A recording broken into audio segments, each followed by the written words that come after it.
ಸುಮಾರು ಒಂದು 15-20 ದಿವಸದಿದ್ದೆ ಬೀಟಮ್ಮ ಟು ವಿಕ್ರಾಂತ್, ಆಮೇಲೆ ಈ ಕಾನಳ್ಳಿ ಕುಳ್ಳ, ಮತ್ತೆ ಮತ್ತೆ ಒಂದು ಮತ ಬಂದಿರೋ ಗಂಡಾನೆ, ಮತ್ತೊಂದು ಗಂಡಾನೆ, ಇಷ್ಟು ಆನೆಗಳು ಚಿಕ್ಕಮಗಳೂರು ಜಿಲ್ಲೆಯ ಮೂಡಿಗೆರೆ ತಾಲೂಕಿನ ದೊಡ್ಡನಂದಿ ಅನ್ನಲ್ಲಿ ಒಂದು ಟೀಮ್ ಇತ್ತು.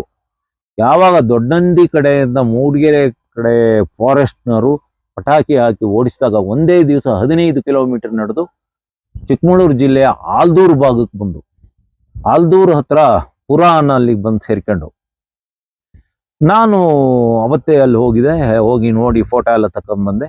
ವಿಕ್ರಾಂತ್ ಅಲ್ಲಿ ಇದಾನೆ ಅಂತ ಗೊತ್ತಾಯ್ತು. ವಿಕ್ರಾಂತ್ಗೂ ಮದ ಬಂದಿತ್ತು. ವಿಕ್ರಾಂತ್ ಭೀಮನಷ್ಟೇ ಎತ್ತರ ಇರೋ ಆನೆ, ಆದರೆ ಕೋರೆಗಳು ಉದ್ದ ಇಲ್ಲ. ನಮ್ಮ ಸಕಲೇಶ್ಪುರ ಭಾಗದ ಸ್ವಲ್ಪ ಆನೆಗಳಿಗೆ ಕೋರೆಗಳು 1 ಅಡಿಯಿಂದ ಮುಂದೆ ಬೆಳೆಯೋದೇ ಇಲ್ಲ. ನೀವು ಇಲ್ಲಿ ಬಂದು ನೋಡಿರ್ಬೋದು, ಕರಡಿ ನೋಡಿರ್ಬೋದು, ಕರಡಿ ಆನೆ ನೋಡಿರ್ಬೋದು, ಆಮೇಲೆ ಇದು ಮೌಂಟೇನ್ ನೋಡಿರ್ಬೋದು, ಅದಕ್ಕಿಂತ ಹಿಂದೆ ಗುಂಡ ಇರ್ಬೋದು. ಈಗಿರೋ ಆನೆಗಳು ಯಾವ ಕೋರೆಗಳು ಉದ್ದ ಬರಲ್ಲ. ಆಮೇಲೆ ಏನಾಯ್ತು, ಅದ್ರ ನೆಕ್ಸ್ಟ್ ಡೇ ಮತ್ತೆ ಹೋದಾಗ ಮುಂದ್ಗಡೆ ಒಂದು ಕಾಡಲ್ಲಿ ವೈಯರು ಕೆಳಗೋಗಿರೋದು ನನಗೆ ಕಾಣ್ತಿತ್ತು. ನಾನು ಹೇಳಿದೆ ಅಲ್ಲಿ ಲೋಕಲ್ ಅಂತ ಕರೆದು, ಅದೇನು ವೈಯರ್ ಕೆಳಗೋಗಿದೆಯಲ್ಲ, ಏನಾರ ಕೆಳಗೋಗಿದೆಯಾ, ನೆಲಕ್ಕೆ ಮುಟ್ಟಿದೆಯಾ ಅಂತ. ಇಲ್ಲ ಅಣ್ಣ, ಅದು ಹಾಗೆ ಇರೋದು ಅಂದರು. ನಮಗೂ ಗೊತ್ತಿಲ್ಲ. ಅಲ್ಲಿ ಸುಮಾರು 22 ಆನೆ ಅದು. ಮತ್ತೆ ಅದ್ರದ್ದು ನೆಕ್ಸ್ಟ್ ಡೇ ಮತ್ತೆ ಹೋಗಿ ನಾನೊಂದು ಕಡೆ ಕಾಫಿ ತೋಟದಲ್ಲಿ ಅಡಿಗೆ ಕೂತಿದ್ದೆ. 1.5 ಗಂಟೆ ಟೈಮಲ್ಲಿ 3 ಗಂಡಾನೆಗಳು ಬಂದು, 3 ಗಂಡಾನೆಗಳದ್ದು ಫೋಟೋ ತೆಗೆದೆ.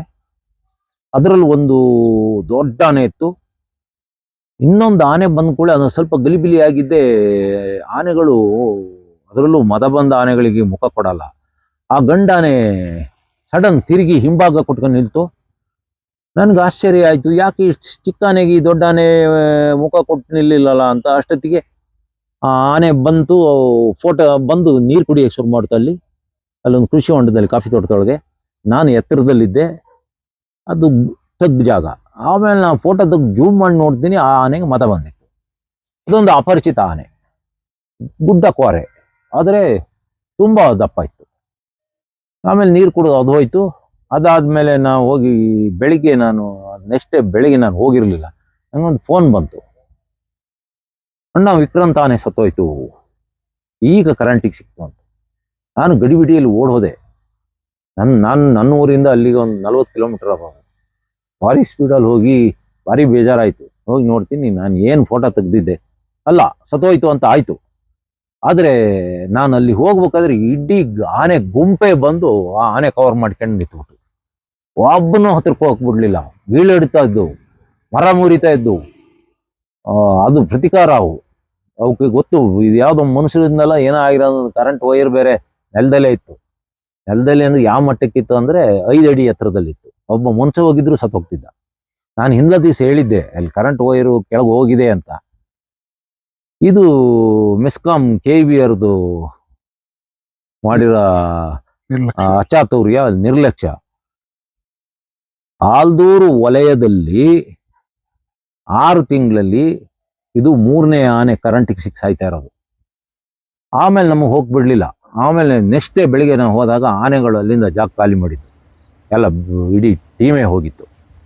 ಅಲ್ಲೋಗಿ ನೋಡಿದಾಗ ವಿಕ್ರಾಂತ್ ಅಂತಲೇ ಸುದ್ದಿ ಆಗಿತ್ತು ಎಲ್ಲ ಕಡೆ. ವಿಕ್ರಾಂತ್ ನಾನು ನಂಬಲಿಲ್ಲ ವಿಕ್ರಾಂತ್. ಯಾಕಂದ್ರೆ ವಿಕ್ರಾಂತ್ ನಾನು ಕಣ್ಣಲ್ಲಿ ನೋಡಿದ್ದೆ. ಅದು ಯಾವಾಗ ವೆಂಕಟೇಶಣ್ಣ ನಮ್ಮ ಮೇಲೆ ಅಟ್ಯಾಕ್ ಆದಮೇಲೆ ಮತ್ತೆ 8 ದಿವಸಕ್ಕೆ ಭೀಮ ಎಲ್ಲಿ ಅಂತ ಹುಡ್ಕೊಂಡು ಹೋದೆ ನಾನು. 8 ದಿವಸಕ್ಕೆ. ಅವಾಗ ಭೀಮ ಅಲ್ಲೊಂದು ಕಡೆ ಇದ್ದ.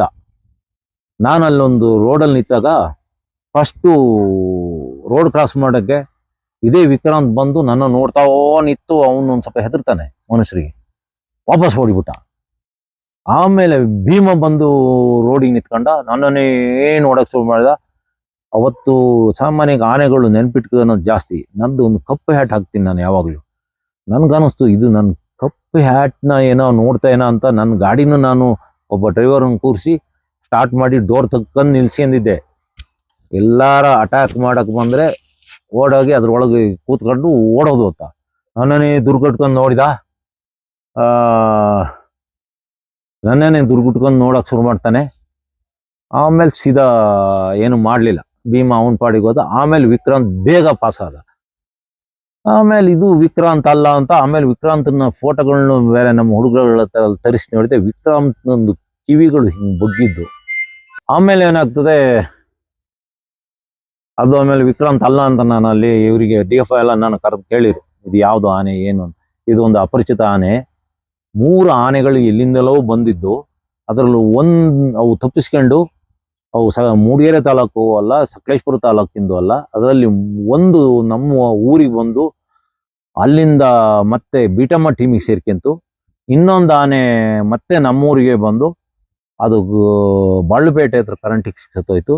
ಈ ಆನೆ ಬಹುಶಃ ಆ 3 ಆನೆಯಲ್ಲಿ ಇದು ಒಂದಿರ್ಬೋದು. ಇದು ನಮ್ಮ ಭಾಗದ ಸಕಲೇಶ್ಪುರ ಭಾಗದ ಆನೆ ಅಲ್ಲ ಅಂತ ಹೇಳಿದು. ಆಮೇಲೆ ಹೋಯ್ತು. ಆಮೇಲೆ ಏನಾಯ್ತು, ವಿಕ್ರಾಂತ್ ಮತ್ತೆ ಬೀಟಮ್ಮ ಟು ಆಲದ ಗುಡ್ಡೆಗಾಗಿ ಮತ್ತ ಹೊರಕ್ಕೆ ಹೋದು. ಈ ಚಿಕ್ಕಮಗಳೂರು ಮೂಡಿಗೆರೆ ರೋಡ್ ದಾಟಿ ಯಾವಾಗ ಮತ್ತೆ ಅಲ್ಲಿಂದ ವಾಪಸ್ ಅಲ್ಲಿ ಕುರ್ಚಿಲ್ಗಾಡು ಫುಡ್ ಇದೆ, ಆದರೆ ಆನೆಗಳಿಗೆ ಬೆನ್ ಮೇಲೆ ಡೈರೆಕ್ಟ್ ಬಿಸಿಲು ಬೀಳ್ತದೆ. ಅಲ್ಲಿ ಕಾಡು ಭಾರಿ ಬುಷ್ ಕಾಡು, ಅಷ್ಟು ದೊಡ್ಡ ಮರಗಳಿಲ್ಲ. ಮತ್ತು ವಾಪಸ್ ಆಲದ ಗುಡ್ಡೆಗೆ ಬರ್ತವೆ. ಆವಾಗ ಭೀಮ ಯಾವಾಗ ಜಗಬೋರ್ನಹಳ್ಳಿಯಿಂದ ಡೈರೆಕ್ಟ್ ಒಂದೇ ದಿವಸ ರಾತ್ರಿ ಹೋಗಿ ಆ ಗುಂಪಿಗೆ ಈಗ ಒಂದು ವಾರದ ಹಿಂದೆ ಹೋಗಿ ಸೇರ್ಕೊಂಡಾಗ ಭೀಮನ ಸ್ಮೆಲ್ಲಿಗೆ ಅಲ್ಲಿ ಫೈಟ್ ಆಗ್ಲೇ ಇಲ್ಲ. ಭೀಮನ ಸ್ಮೆಲ್ಲಿಗೆ ಹೆದರಿ ವಿಕ್ರಾಂತ್ ವಾಪಸ್ ಹೊಡ್ಬಂದ. 2 ದಿವಸಕ್ಕೆ ಅರಳ್ಳಿ ಹತ್ರ ಒಂದು ಕಿತ್ತಾವರ ಬೆಟ್ಟ ಅಂತಿದೆ, ಅಲ್ಲಿ ಬಂದು ಮಲಗಿದ್ದ. ಅದನ್ನ ನಮ್ಮ ಹುಡುಗರೆಲ್ಲ ಫೋಟೋ ತಕ್ಕದ್ ಬಂದರು.